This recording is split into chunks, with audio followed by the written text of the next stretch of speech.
ہم چھوٹے طبقے سے لے کر بڑے سارے پروٹوکول کے قائل ہیں. ہمارا تو داماد بھی کہتا ہے کہ مجھے پوچھا نہیں میں تمہارے گھر کیوں آؤں. ہمارا تو بھائی ہر شخص اعلان کرتا ہے پروٹوکول کا. فلانے نے عزت نہیں دی تو واپس آ جاؤ, فلانے نے سلوٹ نہیں کیا تو واپس آ جاؤ. لوگ جہاں سلوٹ کرنا چاہیے وہاں بھی سلوٹ کرانے کے قائل ہیں.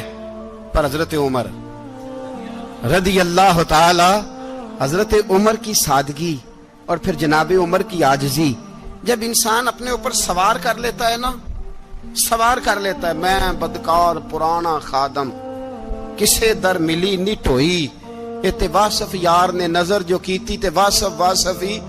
میں اکثر سوچتا ہوں حضور نے جہاں بھی کہا نا, فرمایا میرے بعد نبی ہوتے تو خطاب کے بیٹے عمر ہوتے. حضور نے فرمایا عمر جس رستے سے جاتا ہے شیطان وہ رستہ بدل جاتا ہے. نبی پاک صلی اللہ علیہ وسلم نے فرمایا میرا عمر وہ ہے کہ اس کی زبان پر حق جاری ہے.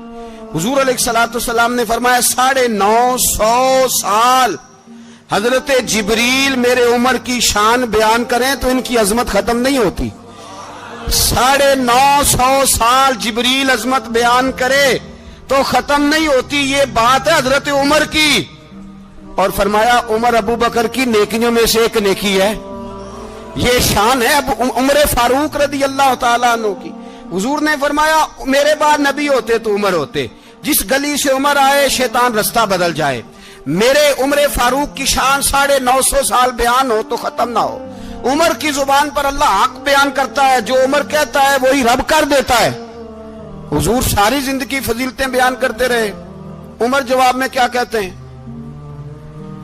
کوئی بتائے نا کہ یہ والی حدیثیں کبھی عمر نے بھی روایت کی ہوں کہ حضور نے میرے بارے میں یہ کہا ہے. یہ روایتیں وہ روایت نہیں کرتے. ان سے جب لوگ کہتے عمر تیری بڑی بات ہے تو عمر رو پڑتے, کہتے میں تو اونٹ چرانے والے باپ کا بیٹا ہوں, میں تو اونٹ چرانے والے باپ کا بیٹا. اونٹ چرا, اس سے آگے عمر گئے ہی نہیں ساری زندگی, اس سے آگے لفظ ہی نہیں ادا کی. اور میں تو بھائی اونٹ چرانے والا, میرا باپ تو اونٹ چرایا کرتا تھا, 10 اونٹ تھے, میری ڈیوٹی ہوتی تھی, سنبھالے نہیں جاتے تھے, ابا ڈنڈوں سے مارتا تھا. ساری زندگی عمر حج کرنے گئے, ایک خشک تنا کھجور کا عمر فاروق رضی اللہ تعالیٰ عنہ نے اس کو اپنے کلاوے میں لیا, رونے لگے. لوگوں نے کہا عمر کیا ہوا؟ فرمانے لگے یہاں میں اونٹ چرایا کرتا تھا, یہاں میں اونٹ چراتا تھا, 10 اونٹ سنبھالے نہیں جاتے تھے. دیکھو رسول اللہ کی شان, آج ساری امت چلانے کا طریقہ عطا فرما دیا ہے. ساری نظریے سے پیار. یار پیسہ کس کو برا لگتا ہے؟ آپ جس آدمی کی 50 کروڑ کی پراپرٹی ہے اس کو پوچھیں سب سے غریب, آپ کو وہی نظر آئے گا. وہ کہے گا میں ٹائٹ ہوں, حالات بڑے. میں کئی بار پوچھے انہوں نے, میں کہتا ترجمہ بھی 10 چھڑوں کی, ہمیں تو سمجھ نہیں آتی. اور ٹائٹ حالات کون سے ہوتے ہیں جی؟ جس آدمی کا کروڑوں میں کاروبار ہے نا, اس کو آپ چھیڑے وہ رونے لگ جائے گا, رونے. تو کئی میں نے ایسے دیکھے ہیں کرائے کا مکان ہے, ان سے پوچھے صاحب کیا حال ہے, تو کہتے ہیں جتنی اللہ نے شان والی زندگی ہمیں عطا کی ہے کسی کو نہیں دی ہوئی. اس کا مطلب ہے خوشی بھی یہی ہے اور غم بھی یہی ہے. اندر سے خوشی ہے, اندر سے ہی. تو نے اگر راضی رہنا ہے تو ادھر سے رہنا ہے, ناراض رہنا ہے تو بس اپنے آپ کو خوش رکھے گا تو ہو جائے گا. سارے صحابہ مل کے آئے, کہنے لگے عمر فاروق سے کہنا ہے نبی پاک کے زمانے میں تو ظاہراً غربت تھی, ابو بکر کے دور میں بھی غربت تھی, اب تو بڑا مال ہے. عمر سے سفارش کرو کہ عمر نیا کرتا پہنا کرے. ملکوں کے سفیر آتے, عمر وہی پھٹی پرانی چادر اوڑھ کے اور وہی کئی جگہ پہ پیوند لگے سوٹ پہن کے سفیروں کے سامنے بیٹھ جاتا ہے. عمر کو مشورہ دو, طے ہو گئی بات. سب نے جب مشورہ دے لیا تو سارے کہنے لگے یہ بتاؤ شیر کی مونچھ کو ہاتھ کون لگائے گا؟ کہنا کس نے ہے, بندہ بھی تو ڈھونڈو نا. میں کہا جناب میرا یہ خیال ہے کہ مولا علی شیر خدا کہیں گے, کیونکہ جس شخص کی عمر کو سب سے زیادہ حیا کرتے دیکھا وہ شیر خدا مولا علی ہے رضی اللہ تعالی علی کہیں گے. اس لیے کہ جناب علی تو کئی دفعہ جب گفتگو کرتے تھے تو حضرت عمر چپ کر جاتے تھے اور فرماتے تھے علی نہ ہوتا تو میں ہلاک ہو جاتا. تو کہا علی سے کہو. جناب علی شیر خدا کو بلایا, کس کام کے لیے جی؟ اللہ اکبر. یہ ذرا اپنے اس دور پہ اس بات کو ذرا لاکا جناب ان سے کہیں کہ زیادہ نہیں, ایک کرتا نیا پہن لے. سفیر آتے ہیں, وزیر آتے ہیں تو ایک کرتا نیا پہن لے. حضرت علی کو بلایا, آپ فرمانے لگے کوئی اور بات ہوتی تو میں کہہ دیتا, یہ والی میں نہیں کہہ سکتا.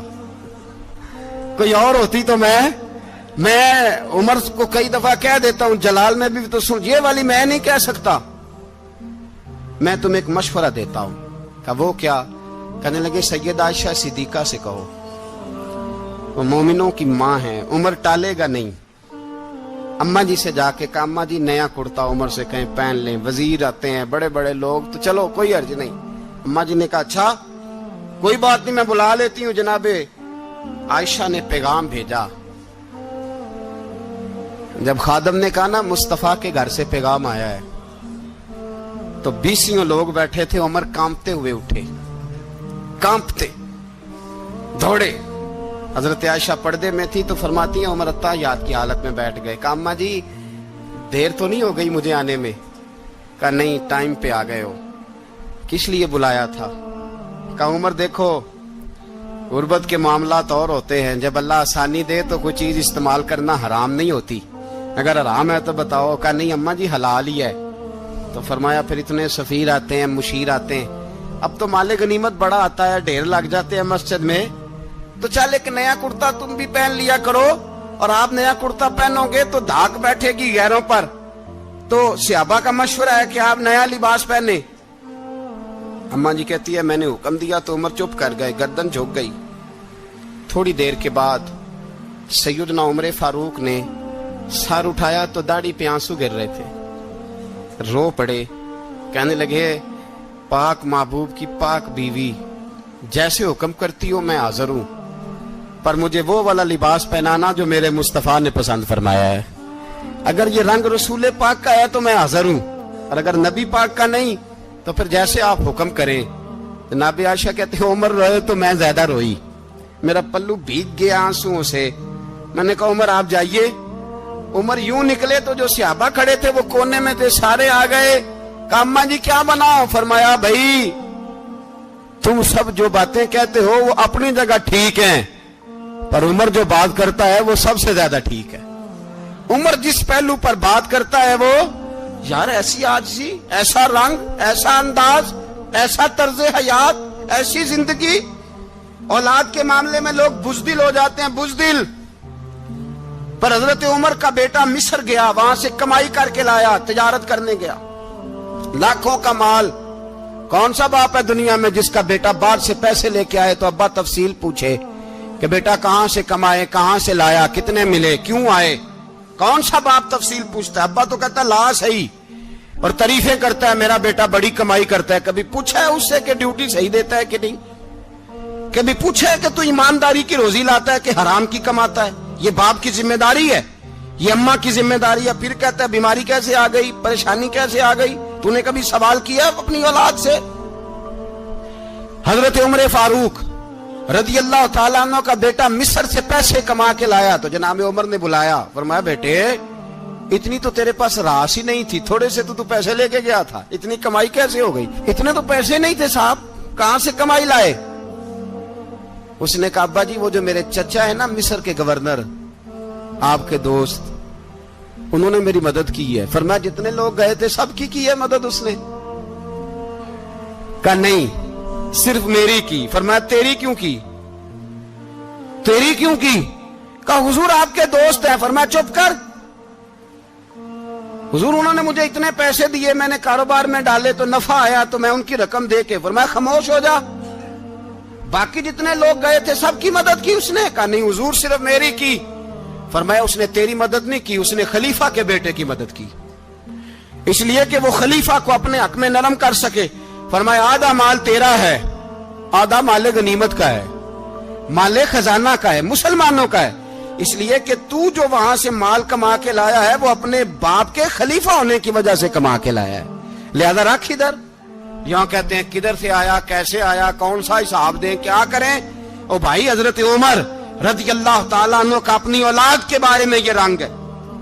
ایک جنگ سے نا خوشبو آئی, خوشبو بڑی مہنگی ہوتی تھی, عرب میں خوشبو آج بھی بڑی مہنگی ہے, وہ زیادہ استعمال کرتے ہیں. میری باتوں کی سمجھ آ رہی ہے میرے بھائی؟ بڑی مہنگی خوشبو تھی. جب وہ خوشبو آئی تو حضرت عمر نے کہا, گھر میں پہلے پہنچی حضرت عمر کے, چونکہ زیادہ عورتیں استعمال کرتی تھی گھر کے اندر خوشبو, مرد بھی لگاتے تھے. حضرت عمر نے اپنی بیوی سے کہا, آپ کی زوجہ جو تھی وہ بڑی خوشبو کو پسند کرتی تھی. حضرت عمر نے اپنی زوجہ سے کہا کہ خوشبو لاؤ, میں نے ایک عورت کی ڈیوٹی لگائی ہے, وہ خوشبو تول کے نا تو حصہ برابر صحابہ میں بانٹ دے گی. تو آپ کی زوجہ کہنے لگی, کسی بی بی کی ڈیوٹی لگانے کی کیا ضرورت تھی, میں جو موجود تھی میں بانٹ دیتی ہوں تول کے حصہ برابر. آپ نے فرمایا نہیں تو رہنے دے, وہ فلانی بی بی بانٹے گی. کہا حضور میں نے بھی بانٹنی ہے, میرے پہ کچھ حق ہے؟ آپ نے فرمایا نہیں, تو تفصیل نہ پوچھ, تو خوشبو دے دے, کوئی اور بانٹے گی. خاتون خانہ تھی نا, کہنے لگی نہیں مجھے بھی آج آپ کو بتانا ہی پڑے گا کہ کوئی جو بانٹ سکتی ہے تو میں کیوں نہیں بانٹ سکتی. زوجہ کہتی عمر نے بات کی تو میری چیخیں نکل گئی. حضرت عمر فرمانے لگے, جب تو خوشبو بانٹے گی نا تیرے ہاتھوں کو بھی لگے گی, تیرے دوپٹوں کو بھی لگ جائے گی. اگر رب کریم نے مجھ سے سوال پوچھا کہ عمر خوشبو تو مسلمانوں کی تھی, تیری بیوی کے دوپٹے کو کیوں لگ گئی, تو میں اللہ کے حضور کیا جواب دوں گا؟ اگر اللہ نے یہ سوال کیا کہ تیری بیوی نے کیوں لگائی, وہ تو حصہ تھا مسلمانوں کا, تو نے تیری بیوی نے کیوں لگائی؟ تو فرمایا میں نہیں چاہتا کہ اللہ کے حضور مجھے اور تجھے باز پرس ہو, لہذا کسی اور کو بانٹنے دے. زوجہ روئی اور تڑپ کے کہنے لگی, عمر مجھے لگتا ہے صبح قیامت بھی تیری بیوی ہونے کی وجہ سے اللہ مجھے جنت عطا فرما دے گا, تیری زوجہ ہونے کی برکت سے. بھائی یہ معیار رکھا, خدا کی قسم ایسا شخص تاریخ میں دوبارہ نہیں آیا. اتنا بڑا آدمی, اتنا بڑا شخص, اتنا بڑا آدمی, اور پھر رنگ یہ ہے کہ عمر 22 لاکھ مربع میل کا حکمران, 22 لاکھ, اور کھجور کے درخت کے نیچے مٹی کا ڈھیلا لے کے سو گئے ہیں, پرواہ کوئی نہیں, کوئی مسئلہ ہی نہیں. 2 غلام ساتھ بیٹھے تو ایک روٹی حضرت عمر نے گھر سے منگوائی, تھوڑا سا سرکہ, تو غلام کہنے لگے ہم نے بھی کھانی ہے. فرمایا کوئی حرج نہیں, روٹی کو پیٹ بھر کے کھانا ضروری تو نہیں, 3 حصوں میں بانٹ لیتے. ایک آدمی آیا ہوا تھا مصر کا رہنے والا ملنے کے لیے, اس نے پوچھا عمر کدھر ہیں, تو کہا وہ ادھر جاؤ مسجد میں بیٹھے ہوں گے. اور واپس آیا تو کہنے لگا وہاں تو 3 غلام بیٹھے ہیں, ایک روٹی بانٹ کے کھا رہے ہیں, لگتا ہے کئی دنوں سے روٹی نہیں ملی. کہا 3 غلام تو کوئی نہیں, وہاں 2 ہی تھے, تیسرے تو امیر المومنین تھے. اس نے کہا نہیں 3 غلام ہیں, کپڑے بھی ایک طرح کے پہنے ہوئے ہیں, بلکہ 2 کے تو پھر صحیح ہیں, تیسرے کے تو زیادہ ماڑے ہیں. کپڑے بھی ایک طرح کے, کھانا پینا بھی ایک طرح کا, اور ان کا نشست برخاست بھی ایک طرح کی ہے, لہذا کوئی فرق نہیں. حضرت ابو ہریرہ کہتے ہیں میں لے کے آیا, اور جناب عمر کو جب میں نے کچی زمین میں تامت سمیٹ بیٹھے دیکھا تو میں رو پڑا. میں نے اس مصر سے آنے والے کو کہا تو اس کے جلوے دیکھ, اگر اس کی ذات میں اتنا حسن ہے تو محمد عربی کا مقام کیا ہوگا. یہ مقام غور ہے, مقام غور. 10 محرم کو لوگ دیگے پکائیں گے نا, نہیں پکانی ہے, کوئی بول دے نہیں, ہاں نہ نہیں کر دے, پروگرام بدلیا تو نہیں دی عید کی کہ وہی کام شروع ہوا ہے لاسٹ ٹائٹ ہونے والا. کیوں جی پکنی ہے نا دیکھیں 10 محرم کو انشاءاللہ تعالی, ہم بھی پکائیں گے انشاءاللہ, یہاں بھی پروگرام ہوگا. تو 10 محرم کو جو دیگ پکنی ہے تو ایسا نہیں ہو سکتا کہ 1 محرم کو حضرت عمر کے نام کی بھی کوئی پک جائے. اگر امام حسن حسین کے نام کی دیگیں پکے تو جو امام حسن حسین کے سے پیار کرنے والے ہیں, جو امام حسن حسین سے, ہم لوگوں نے بھی عجیب رٹا اپنایا ہے نا, ہم لوگ بات کا ایک پہلو دیکھتے ہیں دوسرا نہیں دیکھتے. حضرت امام حسن اور حسین کو بھی نبی پاک نے شہید کہا, اور جناب عمر کو بھی رسول اللہ نے خود شہید فرمایا. فرمایا شہید ہے, خود فرمایا اپنی زبان سے کہ یہ شہید ہے, خود میرا عمر شہید ہے. تو ان کے نام کی دیگ نہیں پکنی چاہیے, اس طرف نہیں ہماری توجہ ہونی چاہیے. اور اہل بیت نبو, یہ بات میں پہلے بھی کرتا ہوں, آج پھر کرنا ضروری سمجھتا ہوں. اہل بیت کا پیار سن لو کان کھول کے, اہل بیت کا پیار اگر ہمیں کسی نے سکھایا ہے تو سیدنا عمر فاروق نے سکھایا ہے. اہل بیت نبوت کی محبت اگر کسی نے سکھائی ہے تو کس نے سکھائی ہے؟ بول کے بتائیے. حضرت عمر نے. اہل بیت کا پیار ہمیں حضرت عمر نے بول کر کے سکھایا ہے. بھائی یاد رکھیں, کسی کی طاقت نہیں تھی دم مارنے کی حضرت عمر کے سامنے, طاقت ہی نہیں تھی. کیسر و کسرا کانپ جاتے تھے,